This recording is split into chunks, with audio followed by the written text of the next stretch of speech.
नंदुरबार जिल्ह्यात पहाटेपासून होत असलेला पावसाचा परिणाम आता ग्रामीण भागात होताना दिसून येत आहे। आपण अक्कलकोवा तालुक्यातील या वरखेडी नदीवरती आहोत आणि या वरखेडी नदी जी आहे ती दुथडी भरून वाहू लागलेली आहे। या पावसाचा फटका जो आहे तो आता अनेक शेती पिकांना देखील बसताना दिसून येत आहे। अनेक नदी नाले जे असतील ते प्रवाहित झालेले आहे आणि दुथडी भरून वाहू लागलेले आहे। आपण पाहू शकतो की हा महामार्ग अंकलेश्वर ब्रह्मपूर महामार्गावरचे जो पूल आहे या पुलावरती देखील पाणी आलेलं आहे। अवघे काही तास जर असे पाऊस सुरू राहील तर याचे परिणाम जो आहे तो या पुलावरती येणार आहे। अनेक गावांचे संपर्क जो आहे तो तुटणार अशी परिस्थिती निर्माण होत झालेली आहे।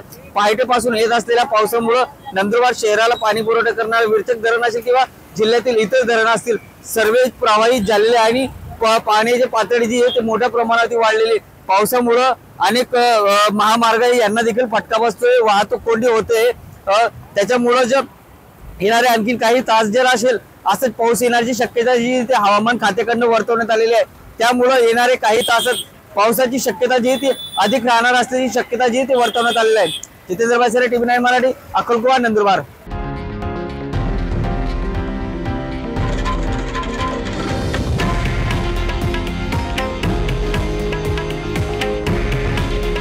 हे आहे देशातील नंबर 1 न्यूज नेटवर्क आणि आपण पाहत आहात TV9 मराठी। काळजी तुमची, हित महाराष्ट्राचं।